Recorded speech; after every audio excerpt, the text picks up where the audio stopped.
Hello, everyone. Thanks for joining us on an episode of the All Might Be Edified Discussions on Servant Leadership. I'm Keith Pankow, and I have the wonderful privilege to be here with Admiral Cedric Pringle. Right now, the retired Admiral Cedric Pringle is the current president of the National Naval Officers Association. NNOA, or the National Naval Officers Association, just had their wonderful annual leadership symposium, which had wonderful presentations and discussions and forums and mentoring sessions by renowned leaders from the Marine Corps and Coast Guard and Navy all throughout the services in San Diego, California. So it was a wonderful forum, all led up by Cedric Pringle and his staff and the board of directors. And prior to this year-long stint, just over a year-long stint as president, Admiral Pringle was the commandant of the National War College at the National Defense University.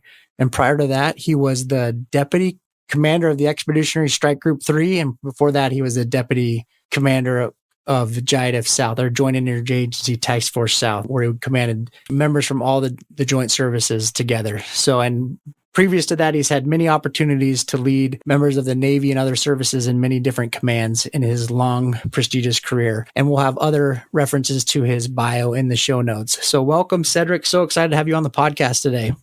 Hey, Keith, thank you so much for inviting me. It was a pleasure meeting you in San Diego a few weeks ago. The NNOA is, as you know, an organization that's been around for 51 years. We're moving into our 52nd year smartly, and it was born on the campus of the Naval Academy, and it was born primarily just to look at opportunities to try to mentor, coach, and assist the sea services in the recruiting, retention, and the career development of a more diverse officer force.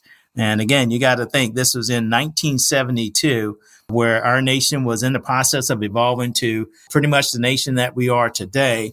And those were junior officers that were doing the heavy lifting to figure out how we could get better at employing all the folks involved with our all-volunteer force.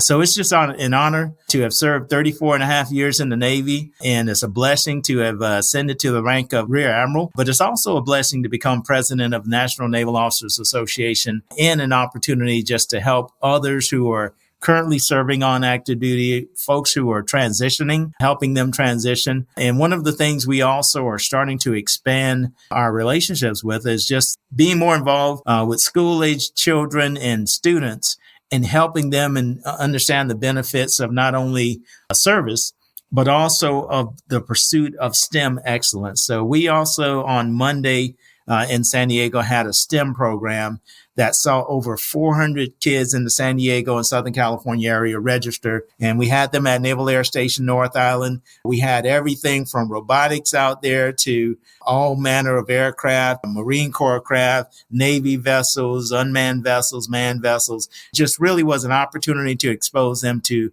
what their future could look like. And I think our nation benefits from that by helping those young students understand that there is a path. If you take those hard classes like your calculus and your physics and some of the other STEM-based courses, there's an end state for that. And it's not just taking them for the sake of taking them. You can also become a commissioned officer in the naval services and go on to bigger and better things.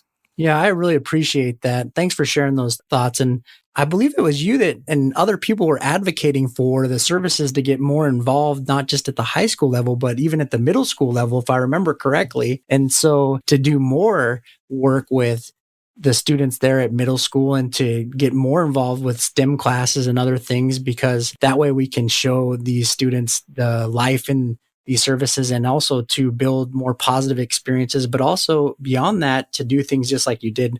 These students might not continue their careers in the military or the Navy or the Coast Guard or the Marine Corps or the sea services as they are, but they're going to get exposed to positive experiences in the STEM field, which is what we need a lot more of. I had this amazing opportunity when I was at LSU, sponsored by the Coast Guard, at Louisiana State University, where the Coast Guard sent me there for grad school. Louisiana State University sent me down to Chile to do some science work down there. And I worked with the Oceanography Center down there, and I saw they did this multi-discipline program to build an app to expand STEM exposure to get out into their elementary and middle school, because they saw that they needed to do a better job communicating the need for STEM and get out in the students. So they brought a public affairs person, they brought a computer science person, they brought an app builder, and they brought their oceanographer and their environmental science all together to see how can we build an app that kids will want to play. And so I think exactly what you're doing. How do we get people talking STEM? How do we get people talking about the sea service? How do we get people working together? And it's a beautiful thing when we do that. That's really what servant leadership looks like. How do we get people working together in these diverse backgrounds so they can understand one another and then see what do we actually like so that these kids can make better informed decisions about what their future looks like. Yeah, you're spot on. And, I was first exposed to it on my very second tour in the Navy, following my first tour on USS Ranger, which is an older aircraft carrier. I decided to go into recruiting and had an opportunity, and honestly, actually went into recruiting thinking about transitioning from the Navy and going on and living the rest of my life. But in going to the high schools, going to the colleges, going to the middle schools and talking about some of the experiences that I enjoyed, some of the responsibilities I enjoyed as a very, very young naval officer, I honestly ended up really supporting myself and selling myself on the goods of the Navy and the goods of service. So fast forward to a few years after that, when I commanded USS Macon Island was the Navy's first hybrid propulsion drive ship. It's a ship with a hybrid propulsion engineering system that runs on gas turbine engines for high speeds and electric motors for low speed. And so we were able to take that ship out on her very first deployment. And in addition to that, we were able to take her up to San Francisco and partner with Naval Postgraduate School and partner with some of the students who were working on master's degree theses at the time. And we also, once we got home from deployment, opened it up to some of the local schools in the San Diego area. And we invited them on board. These were kids from middle schools and elementary schools there in the San Diego area.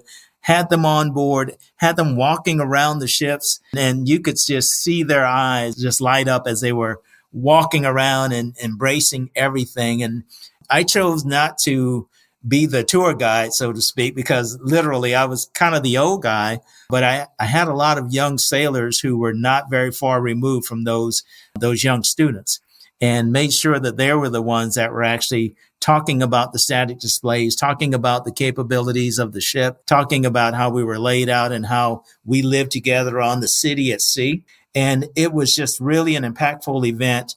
And as a result of that, unbeknownst to me, after we went through the work of that, because we really just did this just to really open up opportunities to the San Diego community.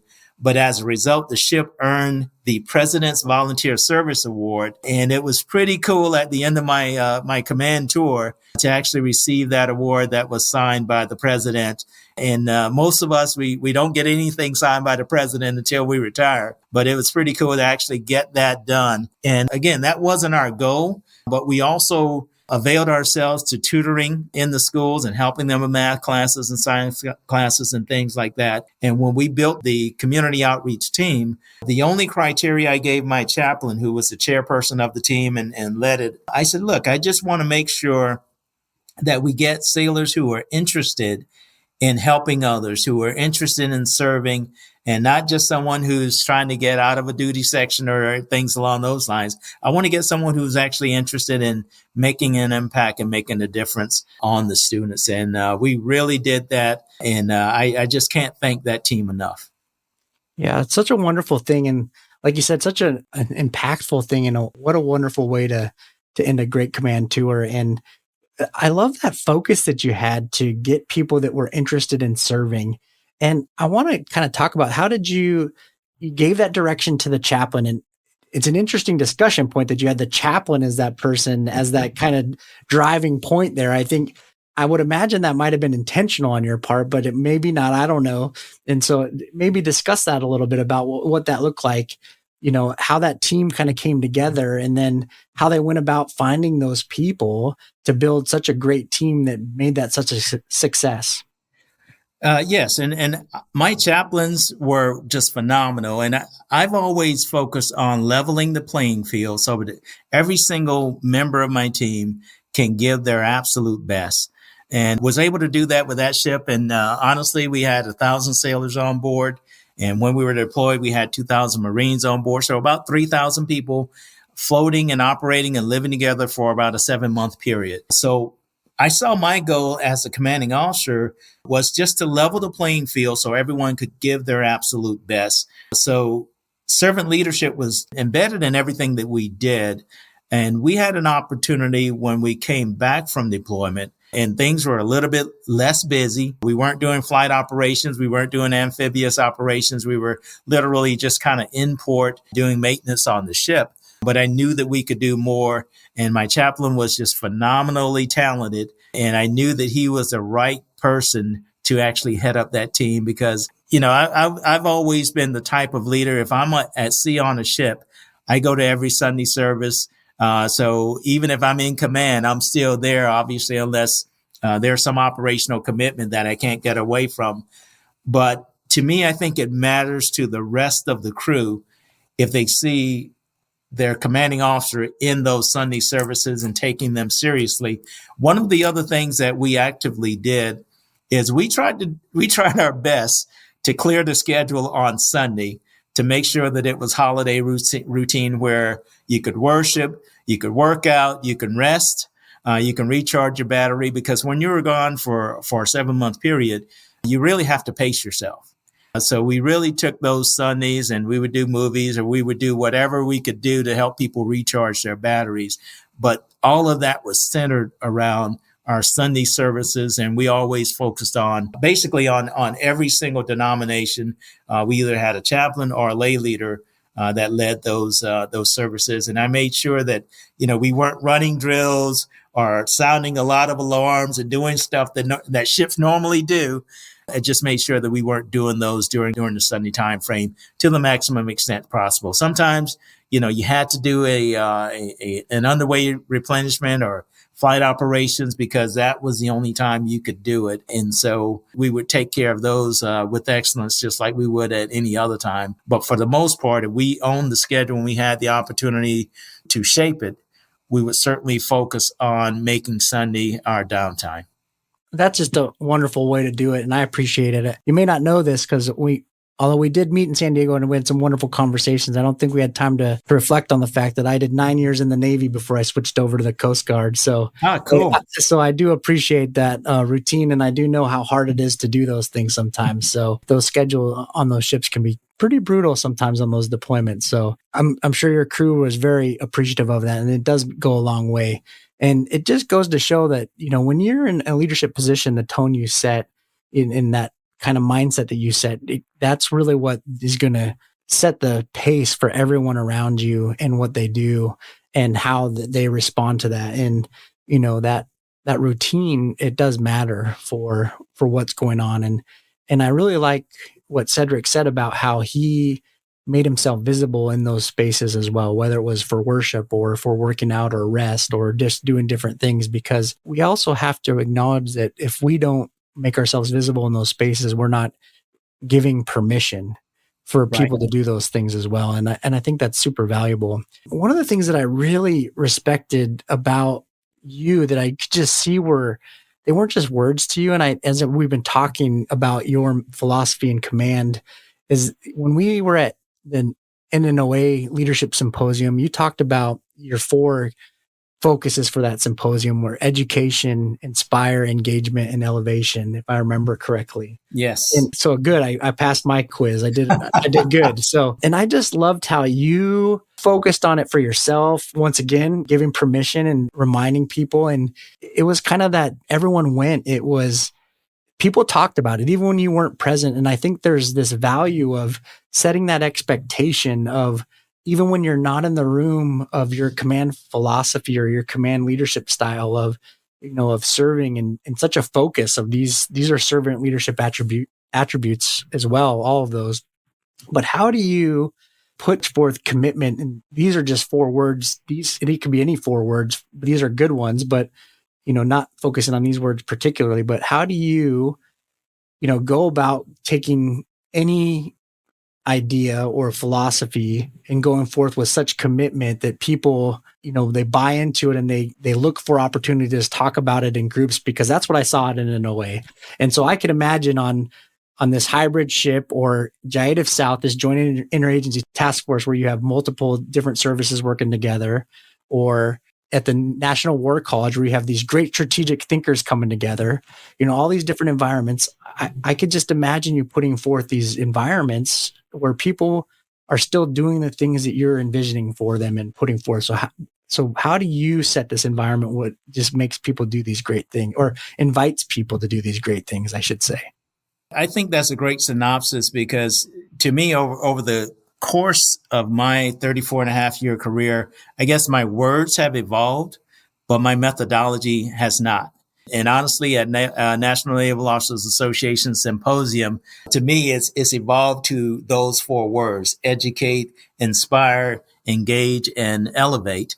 And to me, I've been trying to get to that point my entire career. So even when I was on USS Macon Island and we were embracing the challenges of new technology, untested technology, I wanted my folks to take a positive approach to that. There were some lessons that we were learning on the fly, but what I made sure that our entire crew understood was that our 3- and 4-star bosses, as well as the citizens of America, didn't really care about our challenges. They wanted us to deliver readiness. And so we couldn't talk about, obviously we could document and address any new issues that arise with the hybrid propulsion system. And we did that. We did that actually a few times. But what I really wanted my team to embrace was we were all part of the solution. So if there was a problem, whether it was either the equipment or the fact that there was no documentation on how to operate that equipment or fix that equipment or optimize that equipment, then we were part of the solution. So we were actually creating some of that documentation as we operated. And once I got the crew to really buy into that kind of self-assessment, self-correction mentality, there were no holds barred. We literally, on our deployment, we actually did daily operational meetings.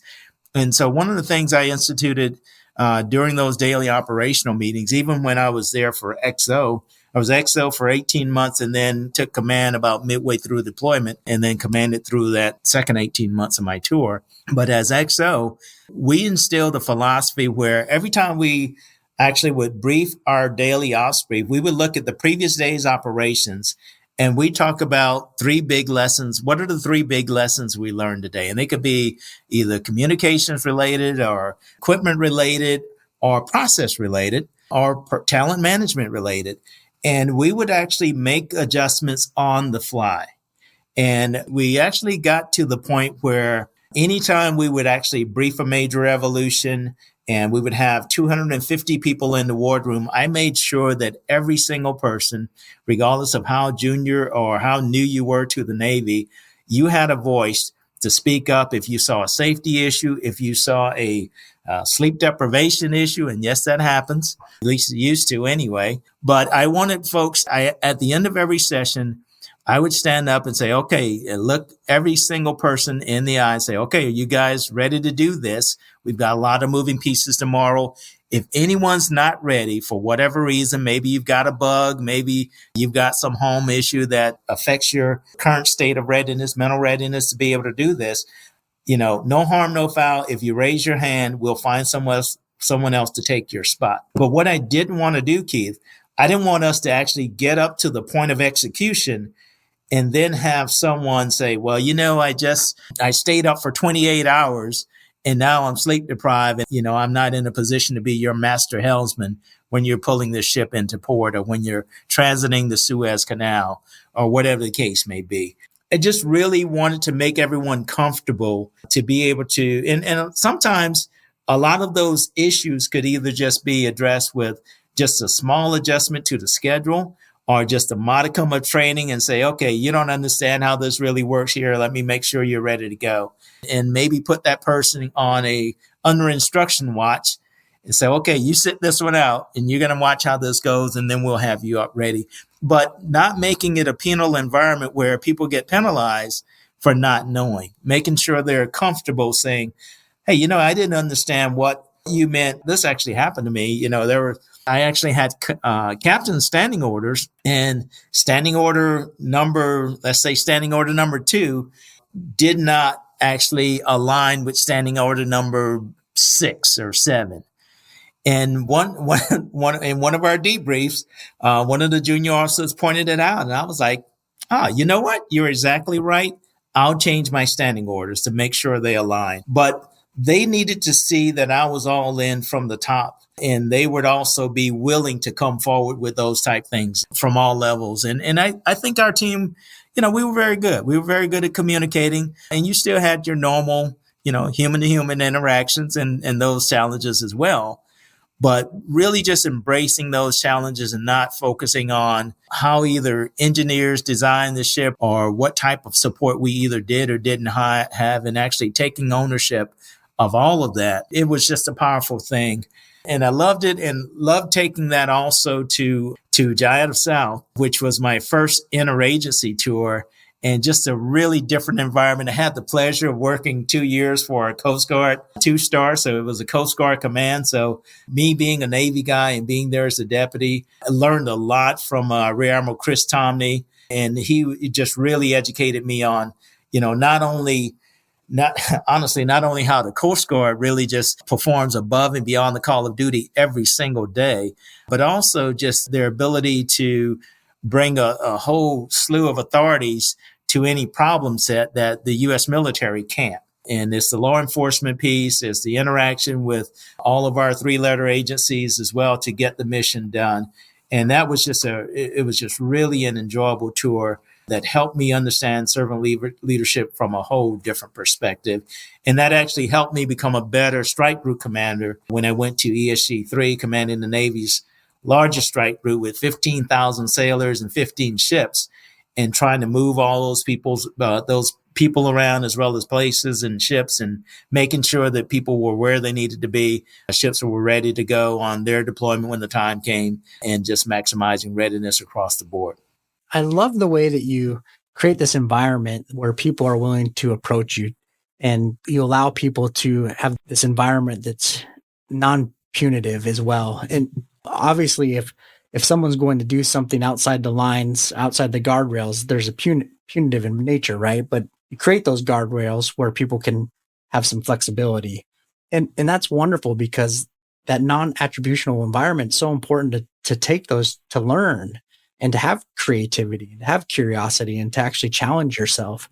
And we don't always see that. And the times we really don't see that is in every accident report, every mishap report, right? That's when we go through and review it. That's when we see those instances of people staying up 23 hours or putting themselves beyond their limits, where they didn't know exactly what they were doing because they didn't want to speak up or say what they needed to say. And so that's a great testament to your leadership, to being a true servant leader, to pulling those things out of it and creating that environment. Because when we don't, that's when those really bad things happen.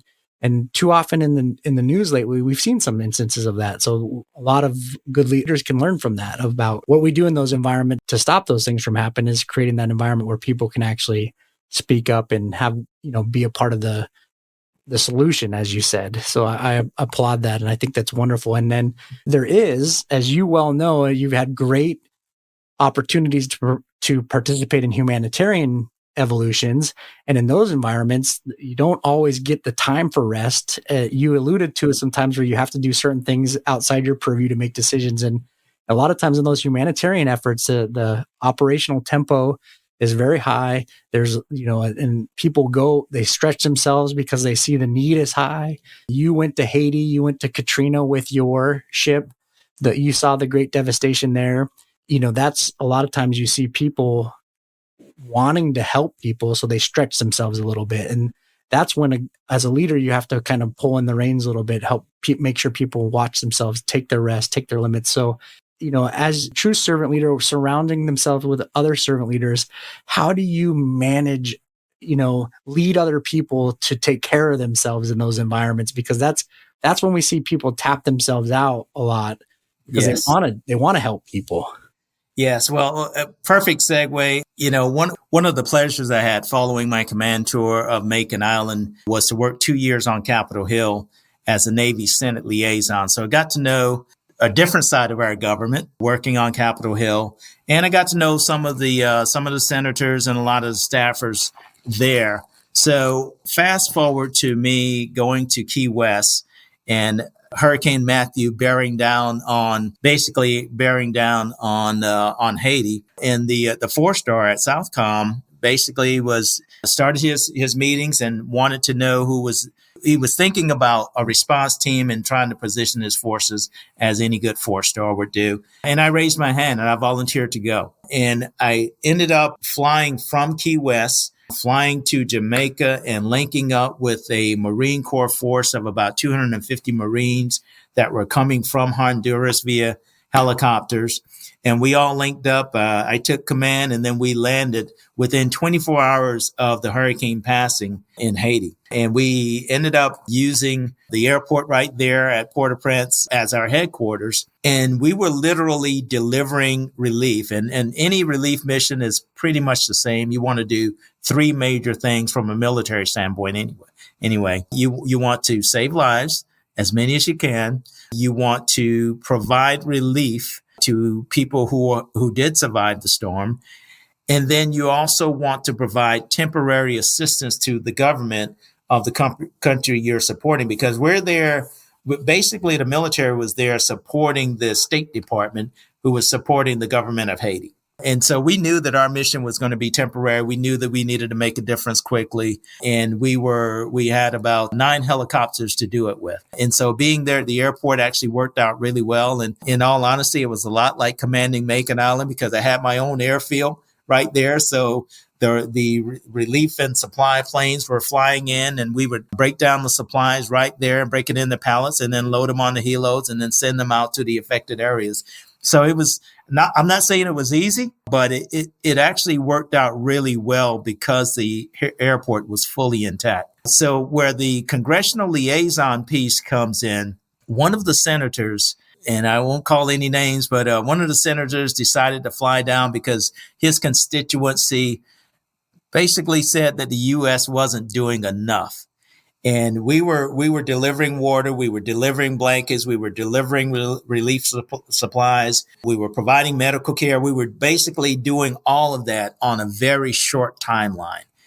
And so the senator comes down and he's, calls a meeting in the embassy, and I'm the operational commander. So I'm literally thinking about, how do I set the conditions so nobody walks into a helicopter blade and dies in this peacetime mission? I want to make sure that everyone's still operating professionally, but operating safely. And so the senator calls a meeting with the embassy, with the ambassador, and asks for me to be there also as a Joint Task Force commander. And once I got done fussing under my breath because I was busy doing other stuff, jumped in the car, went to the embassy, and the senator's really just reading everyone the riot act about not doing enough. And so when he gets to me, he says, "So Admiral, I understand you've got 9 helicopters and you're only flying 6 of them. Why is that?" And so, I honestly said, "Senator, this is a peacetime mission. I need to make sure that I maintain readiness on all of my aircraft. And by the way, the amount of supplies we have only requires 6. So I'm not going to fly 9 aircraft at the risk of damaging any one of them. I need to keep some in reserve and cycle them out so that we can continue doing the maintenance and not interrupt the delivery." And as soon as I kind of gave him that very tactical level explanation, he backed off. And I'm like, come on, man. They didn't send me down here just for my good looks, but they sent me down here because I've done a few of these. But it was really just a good experience. And we actually, and again, the senator understood. I understand he had a job to do. And we got him out to one of the cities, and we got some really good photos of him delivering some relief supplies, and we got some really good stories from it. But what I wasn't willing to do was have a senator come from Washington, D.C. and tell me how to do a 1-star's job. I mean, my responsibility is well below his pay grade. So bottom line, it all worked out really well. And I can honestly talk, hours about the education I received during the 2 years that I worked on Capitol Hill. But I did recognize that politicians are just people as well. Once you figure out what their interests are, and from a military standpoint, when you're wearing the uniform, you support their interests as long as it aligns with the Constitution and what we're required to do. And that's pretty cut and dry. But to me, I I just thought that was really interesting how, his constituency told him we weren't doing enough. He believed it. And so he came down and started doing 1-star stuff. and so it went off swimmingly. We provided relief. The nation of Haiti was very thankful. We didn't have any major incidents. But about midway through that entire evolution, I actually directed that we do a stand down. We did a safety stand down because we'd been running hard right up until that point. And I said, look, guys, this is a peacetime mission. And the great thing about humanitarian assist disaster relief missions is that these are missions that you can tell your grandkids about. A lot of us, have the opportunity to serve in combat. However, once that's done, those of us who've been there and done that, you don't necessarily want to talk about it. But when you're actually making a difference in the lives of someone else and you can see them, you can see their families, and you can see, the suffering that's been alleviated just because of your efforts. That's a beautiful sight to behold. And going back a few years to Hurricane Katrina, it was almost the identical conversation with my crew on board USS Whidbey Island. We pulled up off of Biloxi, and we sent in about 100 sailors every day on LCACs, the landing craft air cushion vehicle vessels, to go ashore, clear debris, work in the soup kitchens, provide blankets, do whatever we needed to do to make a difference in the lives of fellow Americans. And that's a rarity in the life of a Navy sailor, because most of our business is done over the horizon. And so that was a defining moment on that tour as an 05, because once the crew saw the power of a naval vessel and its crew, we actually had an opportunity to just really turn everything around. And the entire performance of that ship just was just off the charts after that. And again, just back to Joint Task Force Matthew, we literally did everything that we needed to do. And I think America was in a much better place in our relationship with the Caribbean following that response. Also during that tour, we evacuated in preparation for Hurricane Irma, which I lovingly call the hurricane that ate Florida, because not only did we have to evacuate 72 hours before, we evacuated our ops center up to the Tampa area and our admin center, admin folks up to the Orlando area. And the hurricane ended up coming across the Keys and then turning towards Tampa. And so we ended up shutting down the ops center in Tampa and evacuating them to Orlando as well. I've had quite a bit of experiences with humanitarian assist missions from all aspects, but I will tell you the human component of that just really makes a difference to those who are providing the support. Yeah, those are some great stories. And I think your first story, talking about the senator, it's interesting because there's times when people might give in to the senator and put some aircraft in the air just to appease someone of not just a senator, anyone of higher authority. And so what happens in those cases is then we might run the aircraft too much like you talked about, and then we end up losing some aircraft to maintenance, and then we're not ready for other missions, or we're not ready to even maintain that peacekeeping mission or that humanitarian mission. And we run our personnel more ragged because then on top of the humanitarian mission, they have to do more maintenance and things like that. And so what you did there by holding your ground was by being a real true servant leader. And sometimes we misunderstand a lot of times. I get a lot of feedback after doing this podcast. A lot of people, I shouldn't say a lot of people misunderstand what being a servant leader is. And sometimes it's making those hard decisions where you have to stand up to someone of higher authority and say, no, the right answer here is not flying all 9 aircraft. It's flying 6 because I need those 3 ready aircraft for parts, for maintenance, for things like this. And so that's a wonderful story. I love that you shared it. And taking that safety stand down, what a way to preserve the readiness of the team. I remember my own time in Iraq where I went 7 months, and my one day off was I got to sleep in till 9 a.m. on New Year's Day. So, in Right. 7 months, that was my one day off. So that's not a stand down. That's the opposite of what you're talking about, where when I got home, I was burnt out. I was run down. So, and now I've done 15 major hurricanes in the Coast Guard time, and it's different.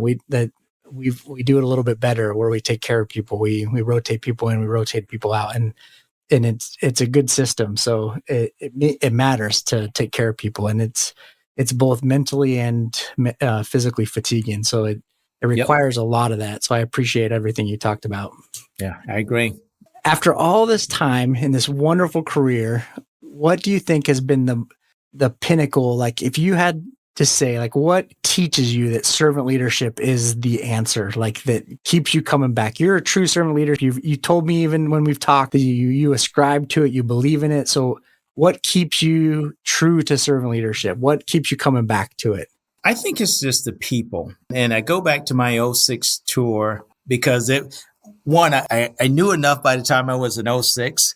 I knew what mistakes not to make, but I also had a better idea of how to really motivate people where they are and how to meet them where they are. So we did a few things that were just really, in my opinion, and I don't have any evidence, but I think they were really cutting edge things on board Macon Island. And again, with 1,000 sailors and 75 officers, my goal was to try to optimize that team. And you get some commanders, commanding officers who want to be everywhere all the time. And that's just physically impossible. And it's a plan to fail if you try to approach it that way. My choice was to try to empower people to understand how we wanted to do business. So one of our mantras was buy the book every time. And I also followed that with telling people that, if the book is wrong, we do have a means of feedback to adjust and update the book. And so once people understood that, I think they were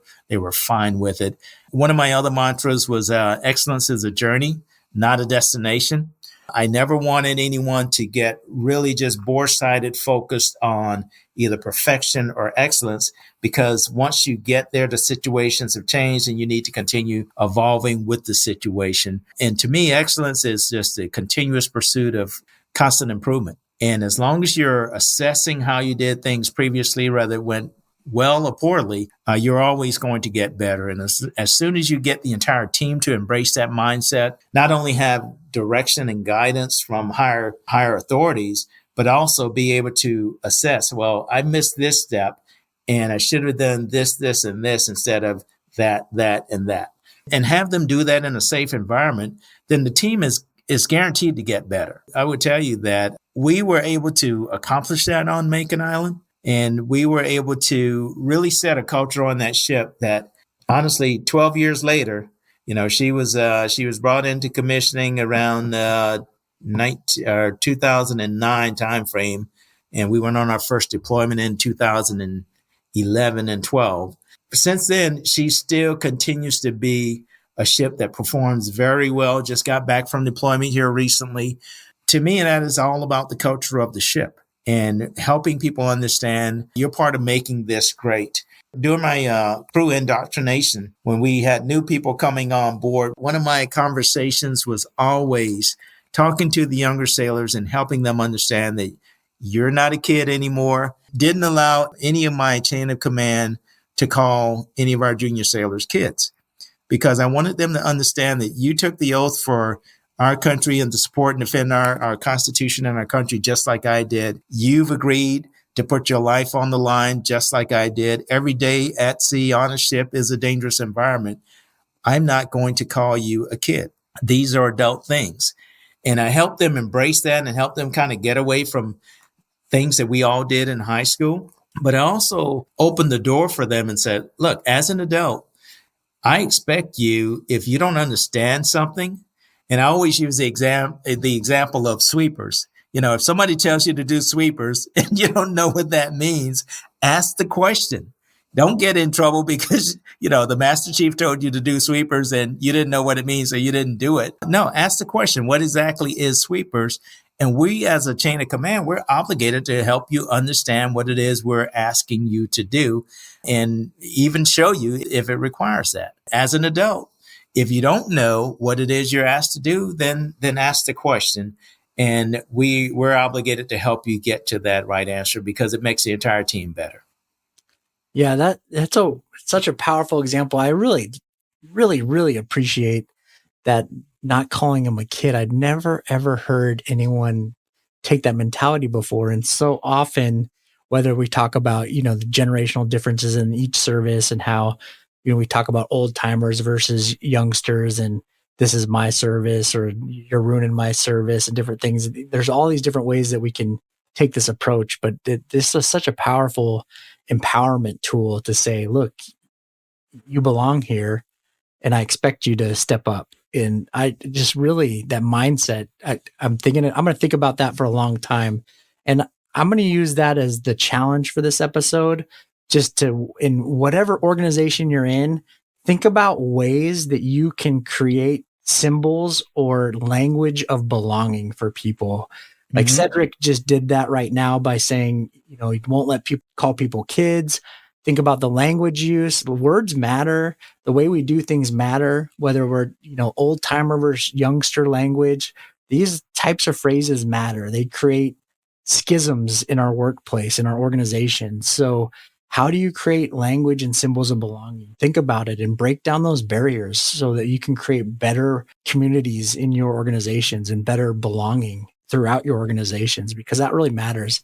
And with that, I'll also make a plug for the National Naval Officers Association. I'll tell you, if I could have made one difference in my career, I would have joined earlier. That's the one difference I would have made. And I think if you talk to anyone that's a member of the NNOA, they'd say the same thing. It's an amazing organization that connects people that want to elevate themselves, using Cedric's word, and really help each other. It's a community of servant leaders that want to work together to build better people, better organizations. And it just kind of takes the foundation of wanting to build equalizing forces where an ability for there to be equity throughout the services, but to create that for everyone in all different levels. So I think there's power in the NNOA on all different levels, but now they just create this massive ability for mentorship and connection throughout the Marine Corps, the Navy, and the Coast Guard that just creates this massive, diverse group of people that works to build people growing and growing and growing. So I advocate for it. If you're a former or current member of any of the sea services, I encourage you to join. And if you're not a former or current member of the sea services, well, there's a recruiter near you that you can you can join one of them so you can join the NNOA later. So that's my plug. Well, any final words to close us up on the episode today, Cedric? I just want to say thank you for that plug. And you are absolutely right. I think there's plenty of work to go around. We certainly, as we embrace the challenges of an all-volunteer force, we have to figure out every single way possible to make sure every volunteer has the ability to contribute to the readiness of our forces. And we're not going to, although I was coming out of National War College, I'm not going to talk about national security and how we are facing our pacing threat or any of those things. But the bottom line is, with an all-volunteer force, we're obligated to make sure the playing field is as level as possible so that everyone can give their absolute best. And NNOA is in that business of making the entire team better across all forces. And in all honesty, once we transition from our time as commissioned officers, a lot of NNOA members and those who have been either mentored or coached by NNOA members go on to do bigger and better things in our nation as well. And we honestly are just a microcosm of the nation, and we are always seeking ways to improve how we do business, where we do business, and certainly building on why we do business the way that we do. So NNOA is certainly a game changer for the sea services, but certainly for our nation as well. Oh, I totally agree. And thanks so much for those words. And thanks all of you for joining us on another episode of the All Might Be Edified Discussions on Servant Leadership. And I hope you've been edified, because I sure have. And I'm so glad Cedric could be with us today, and have a wonderful day.